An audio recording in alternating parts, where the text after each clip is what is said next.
이제부터 시작되는 사도행전 1장 12절 이하에는요, 예수님께서 승천하시고 난 후 제자들의 모습을 보여줍니다. 누가복음 24장 50절 51절을 보면 예수님께서 승천하시는 그 장면에 대해서 자세히 기록하고 있습니다. 이후에 제자들의 모습을 이렇게 말하고 있는데요, 누가복음 24장 52절과 53절입니다. 그에게 경배하고 큰 기쁨으로 예루살렘에 돌아가 늘 성전에서 하나님을 찬송하니라. 어떻게 이런 일이 일어났을까요? 늘 주님을 배신하고 그 주님의 뜻과는 다르게 행동했던 그들이 예수님이 승천하시고 난 이후의 모습을요, 경배하고 큰 기쁨으로 예루살렘에 돌아갔대요. 그뿐만 아닙니다. 늘 항상 성전에서 하나님을 찬송했다, 이렇게 말하고 있습니다. 이때 일어난 이 사건, 그 주님의 말씀으로부터 성령 강림 그 사건 가운데 제자들이 기다렸는데요, 말씀 안에서 그 기다림의 유익이 어떠한 것인지 오늘 본문에서 잘 보여줍니다. 말씀 보도록 하겠습니다. 12절 다시 봅니다. 제자들이 감람원이라 하는 산으로부터 예루살렘에 돌아오니 이 산은 예루살렘에 가까워 안식일에 가기 알맞은 길이라. 승천하신 후 그 감람원이라 하는 산에서 예루살렘으로 제자들이 돌아왔다라고 말하는데요, 안식일에 가기 알맞은 길이라라고 얘기합니다. 감람원이라 하는 산은 보통 줄여서 우리가 잘 아는 감람산입니다. 마태복음 26장 30절입니다. 이에 그들이 찬미하고 감람산으로 나아가니라. 감람산은 예수님께서 습관적으로 나아가 기도하신 곳이 또한 이 감람산입니다. 자, 누가는요, 이 거리, 예루살렘과 감람산의 거리를 얘기하면서 이렇게 기록하고 있죠. 마지막 절입니다. 안식일에 가기 알맞은 길이라라고 표현했습니다. 우리가 다음 본문을 볼 때 여기에 대한 의미를 좀 더 자세하게 살펴볼 것인데요, 예수님이 안식일에 승천했다, 안식일에 감람원에 올라가서 기도해야 된다, 이런 것을 말하는 본문이 아니라요, 감람산과 예루살렘이 가까웠다는 겁니다. 거리적으로 보면요, 약 1km 정도가 되어지지 않는 가까운 그 길이었다는 거죠. 강조점은 예루살렘 근방에서 이 일이 일어났고 그들이 기뻐하면서 예루살렘에 나갔다, 이것을 강조하고 있습니다. 그래서 그들은 주님께서 말씀하신 대로요, 사도행전 1장 4절에서 아버지께서 약속하신 성령을 기다리라 라고 말씀하셨죠. 자, 그리고 1장 8절에서 내 증인이 되리라 라고 말씀하신 이 말씀을 붙들고요, 그들이 다락방에서 기다렸다는 겁니다. 예루살렘에 있었다는 겁니다. 그것을 지금 강조하고 있는 겁니다. 13절 보겠습니다. 들어가 그들이 요한은 다락방으로 올라가니 베드로, 요한, 야고보, 안드레와 빌립, 도마와 바돌로메, 마테와 및 알페오의 아들 야고보, 셀롯인 시몬, 야고보의 아들 유다가 다 거기 있어. 지금 제자들이 다락방에 모여 있다라고 얘기합니다. 성경은 이 다락방이 어디인지 정확하게 언급하지 않지만요, 유추해 보면 그 마가 요한의 어머니 다락방으로 이해를 합니다. 사도행전 12장을 보면 베드로가 감옥에 있을 때 천사들에 의해서 이제 구출을 받게 되어지죠. 그 이후에 가장 먼저 찾아간 것이 이 요한의 어머니의 집입니다. 사도행전 12장 12절입니다. 깨닫고 마가라 하는 요한의 어머니 마리아의 집에 가니 여러 사람이 거기에 모여 기도하고 있더라. 당시에 여러 사람들이 모여서 기도할 수 있는 그런 장소가 흔치는 않았을 것입니다. 그래서 베드로가 가장 먼저 나와서 이 요한의 어머니의 집을 간 것을 보고 제자들 또한 여기에서 기도한 것으로 유추하고요, 또 이곳은 마가복음 14장 13절 이하에 예수님께서 제자들과 최후의 만찬을 한 곳으로 그렇게 보기도 합니다. 자, 중요한 것은요, 다시 한번 사도행전에 놀라운 일이 일어나기 전에 이 사도들의 이름을 언급하고 있다는 겁니다. 근데 이 말씀을 자세히 보면 몇 가지 특징을 살펴볼 수가 있는데요. 첫 번째는요, 가룟 유다가 빠져 있다는 거예요. 예수님을 배신하고 난 후에 이미 죽었기 때문에 이제 공동체 안에 포함되지 않는 것을 우리가 발견할 수 있었고요. 자, 두 번째는요, 자, 끝 말씀을 다시 보면요, 13절 마지막 말씀을 다시 보면 다 거기 있어, 이것을 강조하고 있습니다. 앞서 누가복음에 보면 그들이 다 함께 있었다 이런 표현들이 나오지 않는데, 유독 사도행전에서 다시 한번 새롭게 표현하는 게 뭐냐면 제자들이 다 함께 거기에 있다라는 겁니다. 자, 이 말이 반증하는 것은 제자들이 늘 함께 하지는 않았다라는 겁니다. 우리가 예로 알 수 있는 것이 예수님께서 부활하고 난 후에 제자들이 다 함께 있지는 않았죠. 첫 번째, 예수님 찾아오셨을 때 도마가 없었고요. 두 번째는요, 도마가 예수님께서 다시 살아나셔서 제자들을 만나 주셨다라는 그 소식을 듣고 도마가 온 거죠. 그리고 세 번째로 제자들이 예수님을 디베랴 호수에서 만났을 때는요, 그때는 7명밖에 없었습니다. 그러니까 제자들이 다 함께 있지는 않았다는 것을 알 수가 있는데요. 자, 지금 말씀을 보면요, 예수님께서 승천하고 난 후에 오히려 그들이 함께하기 어려운 그런 상황 가운데요, 당연히 함께하지 않아야 되는데 다 함께 했다는 겁니다. 그들이 지금 모여서 함께 거하고 있고 함께 기다리고 있다는 것을 우리가 주의해서 볼 필요가 있습니다. 또 다른 특징도 있는데요, 누가복음에 보면 이미 그 제자들의 이름을 열거하는 그런 모습들이 나옵니다. 그런데 사도행전과 조금 다릅니다. 누가복음 6장 14절 보면요, 베드로라고도 하는 이름을 주신 시몬과 그의 동생 안드레, 야고보와 요한, 빌립과 바돌로메, 마테와 도마와 알페오의 아들 야고보와, 이렇게 쭉 이 사도들의 이름을 지금 기록하고 있습니다. 자, 그런데요, 누가복음의 이 특징은 뭐냐면 베드로와 안드레, 야고보와 요한, 혹시 어떤 그 느낌인지 아시겠습니까? 혈연 중심입니다. 누가복음에는 혈연 중심으로 이 사도들의 이름을 이렇게 묶어놨는데요, 사도행전은요, 베드로, 요한, 야고보의 안드레, 딱 느낌은요, 예수님과 가장 가까이 있었던 그 제자들입니다.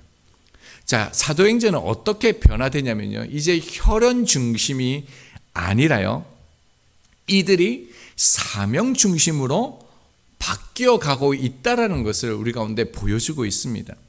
자, 예수님께서 승천하신 이후에 지금 이 제자 공동체 안에는 본질적인 변화가 일어나고 있다라는 거예요.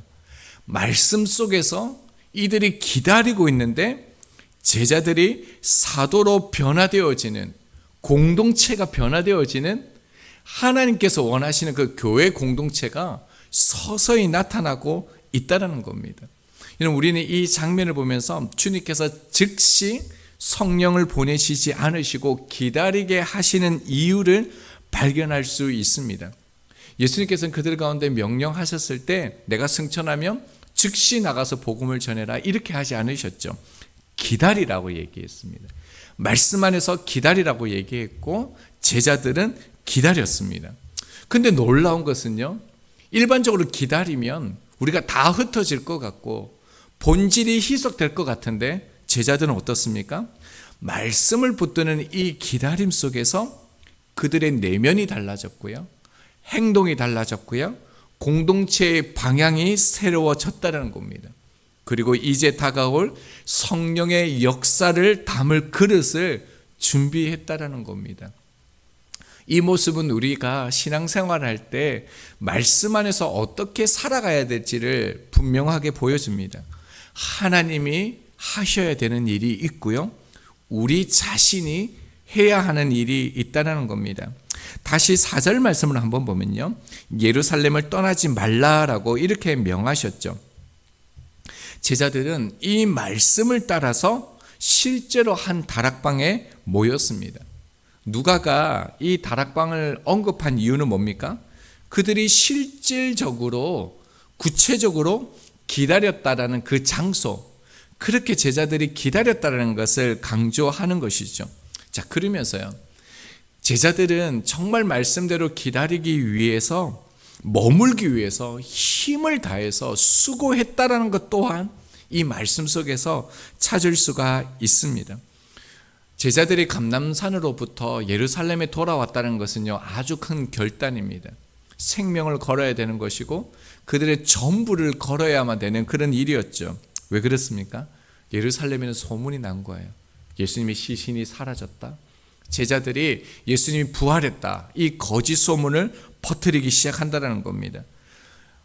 공회원들과 그 군인들이 종교 지도자들이 예수님을 잡아 죽였던 것처럼 이제 예루살렘에는 비상이 걸린 거예요. 이 제자들을 잡아 죽이려고 하는 그 시도가 있었던 것이죠. 자, 그런데요, 15절 말씀을 보면요, 모인 무리의 수가 약 120명이나 되더라라고 얘기합니다. 여러분, 이런 소문이 났는데 120명이 모여 있습니다. 아마 이 공간보다도 훨씬 크지 않겠습니까? 한 40cm씩 120명이 앉아서 얘기하고 밥 먹으려면 얼마나 공간이 컸겠습니까? 여러분, 예루살렘에 이런 큰 공간이 있다라는 것도 그렇지만 이렇게 막 큰 공간에 이 120명이 모여 있다라 그러면 종교 지도자들이, 군사들이 금방 찾지 않겠습니까? 그런데도요, 그들은 기다렸다라는 거예요. 그 문제는요, 5절 말씀을 보면 너희는 맨날이 못되어 성령으로 세례를 받으리라. 여러분, 맨날이 언제인지 어떻게 합니까? 당장 120명이 모여 있을 때 군인들이 쳐들어오지 않겠습니까? 그들의 입장에서 보면 하루가 1년과 같지 않겠습니까? 당장 도망가야 되는데요, 맨날이를 며칠인지는 모르죠. 근데 우리는 약 10일 뒤에 성령이 임하였다는 것은 우리는 알지만 그들은 전혀 알지 못하는 그런 상태였다는 거예요. 얼마나 두려웠겠습니까? 여러분, 그들의 기다림은 일반적인 기다림이 아니었어요. 그래서 실제로요, 고린도전서 15장 6절에 보면 그 후에 500여 형제에게 일시에 주님이 보였대요. 자, 이후에 이제 이런 일이 일어난 것으로 보는데, 여러분, 지금 120명이 모였잖아요. 그러면 380명은요, 현실의 두려움, 현실의 상황 앞에 어려웠기 때문에 그들은 기다리지 못하고 도망갔다라는 거, 그 자리를 이탈했다라는 것을 알 수 있습니다. 지금 120명의 이 사람들은 정말 주님의 말씀을요, 생명을 걸고 온 힘을 다하여 최선을 다해서 기다리고 있다라는 것을 알 수 있습니다. 제자들이 이제요, 자신들의 원하는 것, 자신들의 바람, 조급함이 아니라 기다리고 있다라는 겁니다. 여러분, 놀랍지 않습니까? 우리가 요한복음을 보고 여기까지 보면서 제자들은 말씀의 표적을 보고요, 기적을 보고 심지어 주님의 부활을 보았음에도 불구하고 자기 뜻과 생각으로 갈릴리 가고 물고기 잡으러 가고 자기가 원하는 데 살았는데요, 갑자기 달라지는 제자들의 모습이 나타납니다. 여러분, 말씀 안에서 이 기다림의 시간들이요, 이 말씀이 제자들을 움직여가고 있다는 겁니다. 여러분, 변화되지 않는 사람은 없습니다. 변하는 모습이 달라서 그렇지 모든 사람은요, 변화의 흐름 속에 분명히 살아가고 있습니다. 단지 그 변화를 느끼지 못하거나 인정하지 않을 뿐이죠. 여러분, 지금도 지구가 돌고 있는 거 아시죠? 시속 1670km로 돈대요. 1초에 약 465m를 돈대요. 얼마나 빠릅니까?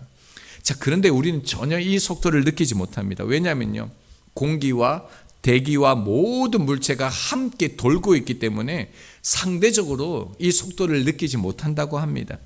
여러분, 마찬가지예요. 우리 삶 속에서 수많은 변화들이, 엄청난 변화들이 일어나고 있는데 느끼지 못하는 이유가 뭐냐면 하나님께서 그와 동시에 우리 가운데 일하고 있기 때문에 그렇습니다.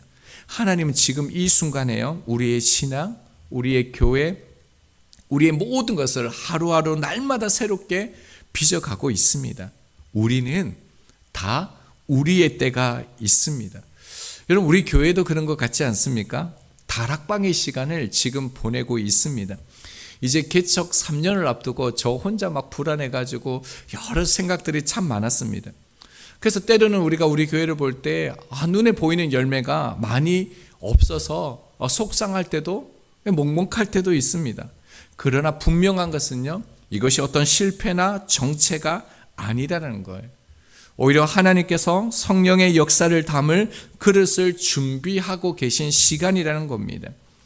여러분, 우리 교회는 이미 다른 어떤 공동체보다도 마음을 같이 하고 서로의 짐을 지려 하는 그런 교회가 되어져 가고 있습니다. 이것이 하나님께서 원하시는 공동체의 본질이죠. 수의 많고 적음이 아니라 한 마음으로 함께 기도하며 하나님의 뜻을 기다리는 그런 공동체, 서로의 아픔을 함께 지고 서로의 눈물을 닦아주려는 그 사랑의 교회가 곧 성령이 임하실 자리를 준비하는 교회라는 것입니다. 여러분, 우리가 그렇게 기다리고 있지 않습니까? 혹 삶에 조급함이 있으십니까? 저처럼 빨리 해결하고 싶고 빨리 처리하고 싶고 빨리 이 문제가 해결하고 싶은 그런 마음이 혹시 없으십니까? 하나님 안에는 조급함이 없습니다. 노아는 하나님의 명령을 따라 방주에 들어갑니다. 창세기 7장 7절이죠. 자, 그러면요, 하늘에서 우르르 쾅쾅 막 비도 내리고 막 바람도 불어오면서 수많은 비가 막 쏟아져야 됩니다. 그런데 하루가 지나도 아무 일이 일어나지 않습니다. 이틀, 3일, 나흘 아무 일도 일어나지 않습니다. 자, 그런데 창세기 7장 10절에요. 7일이 지난 뒤에 하나님의 말씀대로 홍수가 시작되어집니다. 하나님은 완벽하게 합력하여 선을 이루시는 분입니다. 하나님은 선하신 분이시죠. 좋으신 분이십니다. 그래서 성경은 우리 가운데 기다리라라고 말하면서 인내하라라고 말씀합니다. 인내하라는 것은요, 내 뜻, 내 계획, 내 조급함을 내려놓으라는 것입니다. 오히려 조급하고 뭔가 빨리 해결되어져야만 되는 그런 안달함 속에서요, 성경은 뭐라고 말씀합니까? 주의 말씀이 내 삶의 기준이 되어지고 있는가? 말씀 안에서 기다리고 있는가? 비록 느릴지라도 거북이가 그 가야 될 그 목적지를, 목표를 향하여 분명히 알고 나아가는 것처럼 우리들 또한요, 그 목표를 향해 한 걸음씩 한 걸음씩 성실하게 나아갈 것을 말씀합니다. 곧 우리 가운데 하나님께서 부어주실 놀라운 성령의 바람이 불어올 것입니다. 그때 저희들이 준비된 그릇으로 서 있다면 하나님은 저희를 통해서 또 교회를 통해서 당신의 선하심과 아름다운 일들을 행하실 것입니다. 조급해 하지도 말고요. 그리고 하나님의 말씀을 신뢰하고 나의 역할도 순종하는 것도 포기하지 않는 저희들이 되기를 소망합니다.